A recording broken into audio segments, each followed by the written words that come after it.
What do you make of I don't know which one of you wants to pick up here. What do you make of this rally, quote unquote?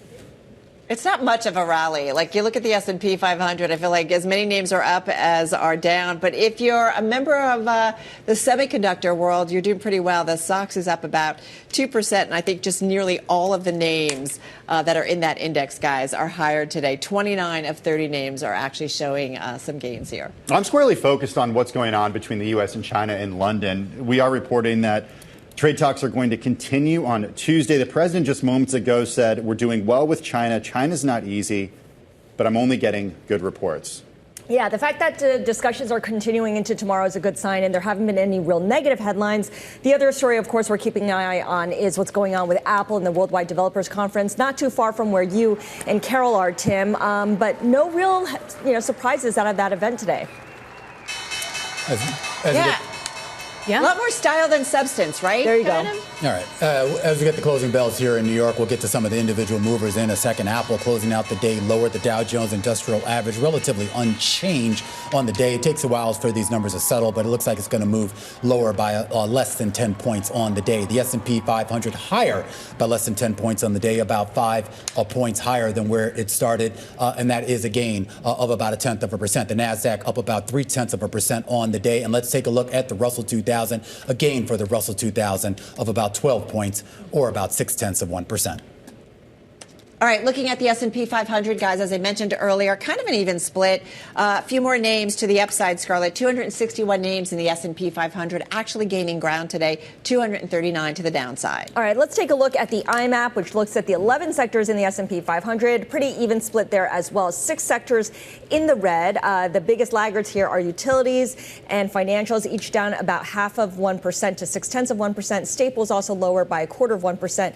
And the outperformer of the day is consumer discretionary, really led by the auto-related stocks, up more than 1%. Materials and tech are also just finishing up in the green. All right, guys, let's get to some of the individual gainers. I mentioned that semiconductors really outperforming as a whole and as a group today. What's interesting is there's a name we don't talk a lot about, ticker's ENTG, Integris. And we saw this one being the top gainer in the semiconductor index, $11.8 billion market cap. It's a semi-manufacturing company. And I was looking for some news like throughout the day and really didn't see anything specifically, although reader interest in social was unusually high, though the number of news stories about the company was no greater than average. So no notable news, but the stock was up about 4%. So I thought it was just kind of interesting to see that one being such an outperformer. Actually, it's up 7.6%, today. So quite an outperformer. Qualcomm, staying in the semi space, that one was up more than 4% in today's session. The chip maker reached an agreement to buy AlphaWave for about $2.4 billion. That was a cash deal. They are doing this to expand its technology for artificial intelligence. So again, an AI play. The deal will be subject to regulatory and shareholder approval. It is, though, is expected to close in the first quarter of 2026. AlphaWave's board unanimously recommending the cash offer, so they're already all in on this. And then Synchrony Financial, got to mention that one as well. Off its highs of the day, was up 4% at one point, but finishing with a 2.7% gain, so some outperformance there. This is as Walmart's credit cards will be issued by Synchrony Financial, with OnePay offering co-branded and private label cards in the U.S. later on this year. So I thought they just nice little tie up there. They did. It was something about the way they do contracts, basically. Oh, exciting. Good talk. Okay. All right, let's go to Apple. I've been watching shares of Apple all day as the company held its Worldwide Developers Conference in Cupertino. We spoke to Ed Ludlow there a little earlier. Shares were up as much as 1% earlier in the session, but ended up falling 1.2%. Perhaps investors learned more, or maybe they were left wanting more. The company is introducing Liquid Glass. This is a new Vision iOS-like design language across its different platforms. Not a surprise if you've been paying attention to what Mark Gurman has been writing for weeks at this point, and perhaps that's why it was kind of a sell the news event out of Cupertino. Also, the iPhone is getting a revamped phone and camera apps that focus on simplicity. Lots more news there. I encourage you to check out our live blog for more information about what was unveiled. Also, you know about merger Mondays or media Mondays. This is a media Monday, but it's more like a divorce when it comes to some traditional media. We're talking about Warner Brothers Discovery. Shares of Warner Brothers Discovery falling about 3% on the session today. This after the company said that it was separating into two different companies. It's the global networks business, so that'll include entertainment, sports, and dozens of cable TV brands such as CNN, TNT, and TBS. Then it will hold a 20% stake in the other company, that's the streaming and studios business. That'll be headed by David Zaslav, and it'll essentially it'll use proceeds from that entity as a way to cut debt, the company said in a statement earlier. Shares were up earlier in the session by as much as 13%, but ended up falling by about 3%. And finally, shares of Robinhood. Do you guys remember last week there was all this speculation about Robinhood being included in the S&P 500 as a result of the quarterly rebalancing? So you had companies like AppLovin as well surge. Robinhood surged last week 13%. And then look what happened Friday. The markets close, and then, S&P indices, or Dow Jones Industries rather, come out and say, no, we're not actually changing it up at all. S&P Dow Jones Industries said, we're leaving the S&P 500 the same. Robinhood fell by about 2% today as a result. And Applied Digital down 6%. A lot of people thought they would make it in as well. Yeah. Ouch, ouch, all those rumors. All right, let's take a look at the bond market here, guys. So buying pretty much across the curve, that front end down by about 3 basis points. So today's not the big mover, but tomorrow you get the 3-year, then the 10-year Wednesday, and then you have 30-year on Thursday. All told, you're looking at $119 billion with the 30-year rate around an 18-year high, clearly off that level, but around that area. That's what many investors are going to be watching, guys. All right, so let's get to something that's happening right now. For those who have recently graduated from college, it's not such a great job market, even if you've got good qualifications. And apparently a couple things are going on.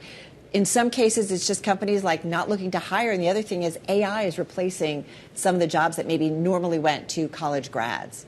Yeah, Claire Ballantyne writing about this. So even a short period of unemployment can have long-term effects when it comes to a graduate's career. You could lose a potential of $22,000 over the next decade. So it's a really stressful time for those who are just starting their careers. There's a lot of disruption happening right now. It's kind of scary when you think about the job market that these new folks are entering. But I guess, I don't know. I mean, I guess the question is, oftentimes we do enter the job markets in periods of turmoil. I mean, I think a lot of folks remember entering the job market during the Great Recession. But is this supposed to be worse? There? I mean, I saw some of the data that it's something like about 85% of basically the increase that we've seen on the unemployment rate. That's largely, Scarlett, because of new entrants. Right, like college graduates, for instance. And of course, the class of 2025, when they are applying to college, the big thing was to be a computer engineering major. And those are the jobs, that's the major where they're having a really, really hard time finding jobs because entry-level jobs in that field just isn't opening up. And a lot of that is because of AI. And like Carol said, companies holding off until they get more clarity. Now, if you do get a job and you're asked to go into the office, you actually may not have a desk. What? And that is the topic of our next discussion here. So you know how banks... Nice segue. Thank you. Bank executives are pushing for return to office work, right? But banks are now facing apparently a shortage of desks, particularly in London because of the real estate squeeze. I love this story. And it's not just banks in London, it's banks here. We had the same issue with the federal government here in the United States when the Trump administration asked all these people to come back. And there wasn't enough toilet paper. Yeah, and there weren't enough desks. I mean, so it's like, come on, guys, infrastructure, get up.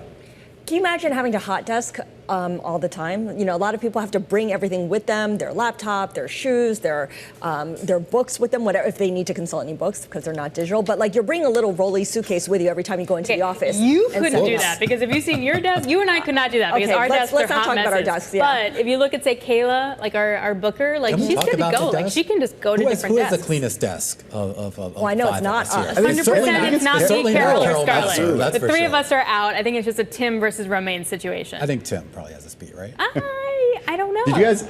I got some bad news a little earlier today. Carol and I are flying to San Diego tonight That's bad for a news? conference. Okay. You know, the bad news is we're sitting next to each other. Oh, wow. And Carol has this policy. She does not sit next to me on an airplane. Wow. She refuses to do it. Interesting. Some reason. Is it just him or is it like a co-anchor? No, it's actually everyone. Don't you need your space on the plane? That makes Ask sense. all of my colleagues. I'm just I love you, but when Can I'm on a plane. Can I just say, a couple months ago, I ended up sitting next to Michael McKee, our Bloomberg International economics correspondent, and kudos to Mike. He did not say a word to me. I did not say a word to him. We said our hellos, and then we just ignored each other. And I really appreciate you for that, man. I love you. Well, apparently it's a thing. That's my version of it. That's all right. hysterical. All right, guys. That's a wrap. Our cross-platform coverage, coast-to-coast coverage. That's why in fact, they're still out there. What Going is to this? the zoo. It's like our new West Coast down here.